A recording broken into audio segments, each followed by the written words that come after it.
রাতে কাকুরগাছিতে অগ্নিকাণ্ড, ঘোষবাগান এলাকায় গোডাউনে অগ্নিকাণ্ডের ঘটনা। পর সিলিন্ডার বিস্ফোরণে আগুন ছড়িয়ে পড়ে। প্লাস্টিক ও দাহ্য বস্তু মজুদ থাকায় দ্রুত ছড়িয়ে পড়ে আগুন। ঘটনাস্থলে যায় দমকলের একাধিক ইঞ্জিন। বিস্ফোরণের অভিঘাতে গোডাউনের পাশের আবাসনে ছিটকে পড়ে সিলিন্ডার। ক্ষতিগ্রস্ত হয়েছে একাধিক আবাসন। ঘিঞ্জি এলাকায় বেআইনিভাবে তৈরি অক্সিজেন স্টোর। অক্সিজেন গোডাউনের কোনো বৈধ লাইসেন্স নেই। গোডাউনে ছিল না কোনো অগ্নি নির্বাপন ব্যবস্থা, জানালেন দমকল আধিকারিক। 15টা ইঞ্জিন কাজ হয়েছে, আপাতত এখন 4টে ইঞ্জিন ডাউনের জন্য রয়েছে। ফায়ার মোটামুটি এখানে একটা স্ক্র্যাপ মেটেরিয়ালস, কিছু প্লাস্টিক ছিল, ওই অক্সিজেন সিলিন্ডার আর হলো এলপিজি ছিল, তাগুলো দিয়ে কাটাকাটির ব্যবস্থা করতো লোহা, সেগুলো বহুত পরিমাণে ছিল। এই যে অক্সিজেন সিলিন্ডার এখানে রাখা ছিল, কোনো পারমিশন কিছু? না, কোনো ফায়ার সেফটি কোনো ইয়েই আমি এখানে এসে দেখি। কাউকে জিজ্ঞাসাবাদ আমরা তো এখনো কাউকে এখনো পাইনি। মানে এখানকার কোনো লোকজন বা আধিকারিক কেউ এখানে মিলে কোম্পানির বা যারা ফ্যাক্টরি আছে তাদের কাউকে এখনো পর্যন্ত কারোর সঙ্গে যোগাযোগ করা যায়নি। ঘটনা ঘটার পর থেকে তারা কেউ আসেন না, তারা কেউ এখনো পর্যন্ত আসেনি। যাই হায়ার অথরিটি যারা ডিসিশন নেবে সেটা। মানে আপনি বলছেন ফায়ার এক্সটিংগুইশারের কোনো ব্যবস্থা ছিল না, কিছুই ছিল না। এরকম একটা ঘিঞ্জি এলাকায় এরকম অক্সিজেনের একটা এতগুলো অক্সিজেন মজুদ? ডেঞ্জারাস তো অবস্থা, এতগুলো লোক আছে, এতগুলো ইনভলভ আছে, লাইফ ইনভলভ। এখন আগুন নিয়ন্ত্রণে আছে, সামান্য স্মোক আছে, ড্যাম্পিং ডাউন আমরা 4টে গাড়ি করছি। অক্সিজেন গোডাউনের কোনো রকম বৈধ লাইসেন্স নেই। গোডাউনে কোনো রকম অগ্নি নির্বাপন ব্যবস্থা ছিল না, এমনটাই জানালেন দমকল আধিকারিক। আর এই মুহূর্তে কথা বলবো আমাদের প্রতিনিধি ইন্দ্রাশিসের সঙ্গে। ইন্দ্রাশিস, এই মুহূর্তে কি এলাকার পরিস্থিতি সেটা জানবো। এরই পাশাপাশি আমার একটা প্রশ্ন, যখনই আগুন লাগবে তখনই আমরা খতিয়ে দেখছি বেআইনি নির্মাণ ছিল কিনা, অগ্নি নির্বাপন ব্যবস্থা ছিল কিনা। বছরভর কেন এই নজরদারিগুলো চলে না?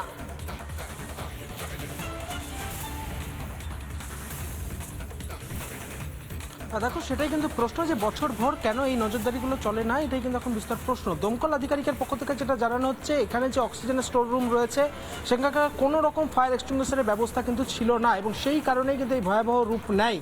এই মুহূর্তে তুমি দেখতে পাচ্ছ এই গোটা এলাকা জায়গাটি যেটি রয়েছে, যেখানে এই ঘটনা ঘটেছে, সেই জায়গা কার্যত ব্যারিকেড করে দেওয়া হয়েছে কলকাতা পুলিশের পক্ষ থেকে, এবং কাউকে কিন্তু ভেতরে এই মুহূর্তে ঢুকতে দেওয়া হচ্ছে না। ফায়ারের যারা দমকল আধিকারিক যারা রয়েছে তারা আগুন নিয়ন্ত্রণের চেষ্টা করেছে, আগুন নিয়ন্ত্রণে রয়েছে। তবে যেটা দেখা যাচ্ছে যে ধোঁয়া কিন্তু রয়েছে, এখনো পর্যন্ত সাদা ধোঁয়া কিন্তু এখান থেকে উঠতে শুরু করেছে। কিছু জায়গায় পকেট ফায়ার রয়েছে, সেই সমস্তগুলোকে কন্ট্রোলে আনার কিন্তু চেষ্টা করছেন দমকল আধিকারিকেরা। এবং তোমাকে যে ছবি কিছুক্ষণ আগেই দেখাচ্ছিলাম, অর্থাৎ এতটাই ভয়াবহ পরিস্থিতি তৈরি হয় যেখান থেকে অক্সিজেন সিলিন্ডার যেগুলো ব্লাস্ট হয়ে কার্যত উড়ে চলে যায় পাশের ফ্ল্যাটের ছাদে। 5তলার ছাদ, সেই ছাদের ওপর গিয়ে পড়ে অক্সিজেন সিলিন্ডার। তার পাশে 6তলার ছাদ, সেখানেও কিন্তু দেখা যায় যে অক্সিজেন সিলিন্ডারের কার্যত সেখানে একেবারে উড়ে চলে গিয়ে সেই ছাদে কিন্তু পড়তে দেখা যায়। এবং তার পরবর্তীতে স্থানীয় বাসিন্দারা এই মুহূর্তে আতঙ্কে রয়েছেন। এই মুহূর্তে পুলিশ এখানে রয়েছে, এবং তাৎপর্যপূর্ণভাবে এই ঘটনা ঘটার পর থেকে যেটা এখানকার পুলিশ সূত্রে আমরা জানতে পারছি, যে এই যে অক্সিজেনের যে স্টোর রুম, সেখানকার কোনো কর্মীর সঙ্গে যোগাযোগ করার এখন পর্যন্ত সম্ভব হয়নি। ফলত তারা কোথায় রয়েছে তাদেরকে জিজ্ঞাসাবাদ করার প্রক্রিয়া এবং আইনত ব্যবস্থা নেওয়ার প্রক্রিয়া কিন্তু শুরু করতে চলেছে পুলিশ আধিকারিকেরা, এমনটাই পুলিশ সূত্রে এখনো পর্যন্ত জানতে পারছি। তবে তাৎপর্যপূর্ণভাবে যেটা জানা যাচ্ছে, যে এই অক্সিজেন যে স্টোর রুম, সেই এলাকা অত্যন্ত ঘিঞ্জি এলাকা। আমি রজনীকান্ত বিরাকে বলবো একটু ছবিটা দেখানোর জন্য, যে এখানে কিন্তু দুপাশে প্রচুর বাড়ি রয়েছে, যে বাড়ি প্রচুর ফ্ল্যাট রয়েছে, আবাসন রয়েছে, প্রচুর মানুষের বাস রয়েছে এই এলাকাটিতে। ফলত সেই রকম একটি ঘিঞ্জি এলাকায় আমি যদি দেখানোর চেষ্টা করি সার্বিক ছবিটা, তুমি যে ছবি দেখাচ্ছ একদম স্পষ্ট হচ্ছে পর ঘিঞ্জি এলাকা। তুমি সঙ্গে থাকো। আর এই যে আগুন লাগার ঘটনা, সেই আগুন লাগার ঘটনায় অক্সিজেন সিলিন্ডারের বিস্ফোরণের অভিজ্ঞতা এতটাই ছিল যে একাধিক আবাসন ক্ষতিগ্রস্ত হয়েছে, ভেঙেছে আবাসনের জানলার কাজ। ছবি এবং কাকুরগাছিতে অক্সিজেন সিলিন্ডার স্টোরে ভয়াবহ অগ্নিকাণ্ড এবং বিস্ফোরণের ঘটনার অভিঘাত এতটাই ছিল যে পাশের বাড়ির যে ফ্ল্যাট রয়েছে, যে ফ্ল্যাট, সেখানে কিন্তু জানলার কাঁচ কার্যত ভেঙে পড়েছে। জানলার একাধিক জানলা কিন্তু ক্ষতিগ্রস্ত হয়েছে। এখানে একটি জানলা আমরা দেখতে পাচ্ছি যে একটি কাঁচ সেটা যেরকম ভেঙে পড়েছে, পাশাপাশি অপর একটি অর্থাৎ এই ফ্ল্যাটের পাশে অপর যে ফ্লোর রয়েছে সেখানেও কিন্তু কাঁচ ভেঙে পড়েছে, জানলার কাঁচ এইভাবেই কিন্তু ভেঙে পড়েছে। ফ্ল্যাটের যে রাস্তা রয়েছে সেখানে কিন্তু এইভাবে কাঁচ ছড়িয়ে ছিটিয়ে পড়ে রয়েছে। অক্সিজেন সিলিন্ডারের যে অংশ, সেই অংশ কার্যত কিন্তু একেবারে উড়ে এসে পড়েছে এবং যথেষ্ট ভারী একটি লোহার অংশ অক্সিজেন সিলিন্ডারে সেটি কিন্তু এখানে পড়েছে। ফলত আমি যদি ফ্ল্যাটের ভেতরের দিকে যাওয়ার চেষ্টা করি, দেখা যাচ্ছে গোটা যে রাস্তা, সেই রাস্তায় একেবারে কাঁচের অংশ ছড়িয়ে ছিটিয়ে এখানে কিন্তু পড়ে রয়েছে। এইখানে আর একটু এগিয়ে আসার পর যেটা দেখা যাচ্ছে, একেবারে ছাদ টপকে অক্সিজেন সিলিন্ডার এসে পড়েছে এইখানে। অর্থাৎ বিস্ফোরণের পরপর অক্সিজেন সিলিন্ডার বিস্ফোরণের পরে একটি অক্সিজেন সিলিন্ডার যেরকম ফ্ল্যাটের ছাদে দেখা গিয়েছিল, অপর একটি অক্সিজেন সিলিন্ডার ফ্ল্যাটের ছাদ টপকে এসে এইখানে পড়ে এবং মাটিতে পড়ার আগে ওপরের যে স্ল্যাব রয়েছে জানলার, সেইখানে আঘাত খায়।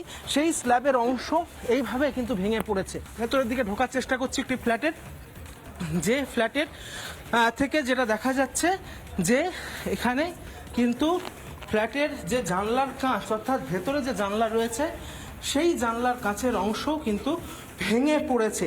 যে কাঁচ এই মুহূর্তে আমি ধরে রয়েছি একেবারে চূর্ণ বিচূর্ণ হয়ে গিয়েছে এই প্রবল বিস্ফোরণের যে ভয়াবহ কম্পন, এবং তার পরবর্তীতে এই ছবিটাই কিন্তু দেখা যাচ্ছে কাকুরগাছি থেকে। ভিডিও জার্নালিস্ট রজনীকান্ত বেরার সঙ্গে ইন্দ্রাশিস বাগচি, রিপাবলিক বাংলা, কলকাতা।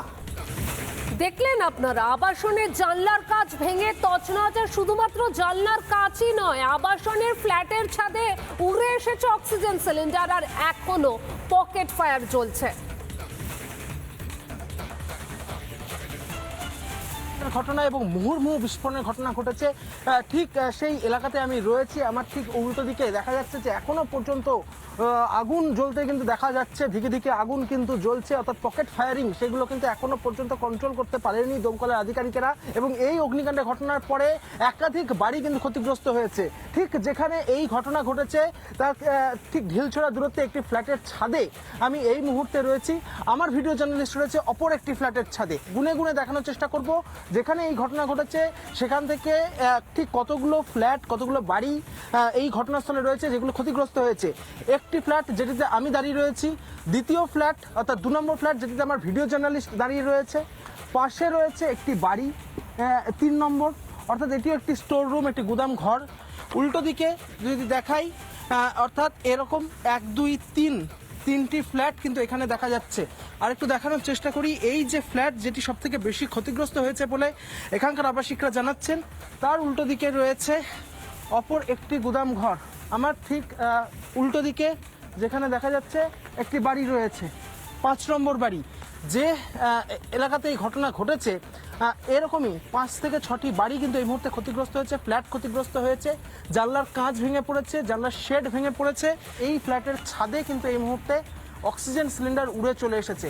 দমকল আধিকারিকেরা বলছেন পকেট ফায়ারিং বিভিন্ন জায়গাতে রয়েছে, যেগুলোকে কন্ট্রোল করতে বেগ পেতে হচ্ছে। ভিডিও জার্নালিস্ট রজনীকান্ত বেরার সঙ্গে ইন্দ্রাশিস বাগচি, রিপাবলিক বাংলা, কলকাতা। ইন্দ্রাশিস, তুমি একদম সঙ্গে রয়েছো আমার, আর তোমারই পাঠানো বিভিন্ন প্রতিবেদন আমি দেখছিলাম যেখানে একাধিক আবাসন ক্ষতিগ্রস্ত হয়েছে, জানলার কাঁচ ভেঙে পড়েছে, আবাসনের ছাদে সিলিন্ডার উড়ে এসেছে। তুমি সকাল থেকে রয়েছো, প্রশাসনের তরফ থেকে কোনো কর্তা ব্যক্তি বা কেউ কি পৌঁছেছিলেন ঘটনাস্থলে?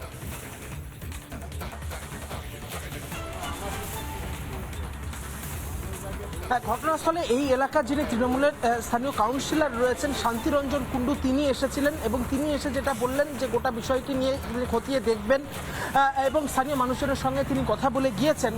এবং যেটা দেখা যাচ্ছে যে দমকলের যারা আধিকারিক তারা কিন্তু গতকাল অর্থাৎ আজ ভোর রাত থেকে তারা কিন্তু চেষ্টা করছেন আগুন কন্ট্রোলে আনার, এবং যেটা তারা জানতে পেরেছেন এখনো পর্যন্ত পুলিশ সূত্রেও আমরা যেটা জানতে পারছি যে এই রকম একটি ঘিঞ্জি এলাকা, যে এলাকাতে আমি এই মুহূর্তে দাঁড়িয়ে রয়েছি, একাধিক ফ্ল্যাট রয়েছে।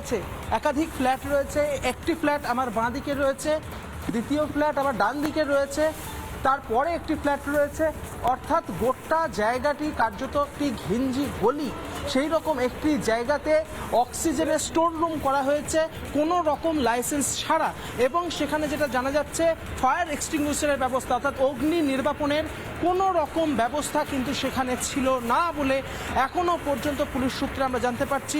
ঘটনা ঘটার পর এই অক্সিজেন স্টোররুমের যারা কর্মী তারা এখান থেকে গা ঢাকা দিয়েছে, তাদেরকে খুঁজে পাওয়া যাচ্ছে না। তুমি দেখতে পাচ্ছ এই ধরনের অক্সিজেন সিলিন্ডারগুলো গতকাল যে প্রবল বিস্ফোরণ হয় তার পরবর্তীতে কার্যত ছিটকে চলে আসে, উড়ে চলে আসে। এরকম একটি সিলিন্ডার আমরা এখানে যেরকম দেখতে পাচ্ছি, কিছুক্ষণ আগেই যে ছবি দেখা যাচ্ছিল এই ফ্ল্যাটের ছাদে, অর্থাৎ 5 তলার একটি ফ্ল্যাট, তার ছাদে উঠে গিয়েছে একটি অক্সিজেন সিলিন্ডার। তার পাশে 6 তলার ফ্ল্যাট, সেইখানে উড়ে গিয়েছে একটি অক্সিজেন সিলিন্ডার। রাস্তায় বিভিন্ন জায়গাতে ছিটকে পড়ে রয়েছে অক্সিজেন সিলিন্ডার। এতটাই ভয়াবহ পরিস্থিতি গতকাল রাত্রি অর্থাৎ আজ ভোর রাত থেকে কিন্তু তৈরি হয়েছে। কিন্তু প্রশ্ন উঠছে একটাই, যে এই রকম একটি ঘিঞ্জি এলাকাতে দিনের পর দিন একদমই ইন্দ্রাশিস, এই প্রশ্নটা তো বড় হয়ে দাঁড়াচ্ছে। আর তুমি জানালে যে কাউন্সিলর এসেছিলেন, এসে তিনি কি বললেন একবার দর্শকদের শোনাবো। গেছে সবচেয়ে বড় কথা, আমরা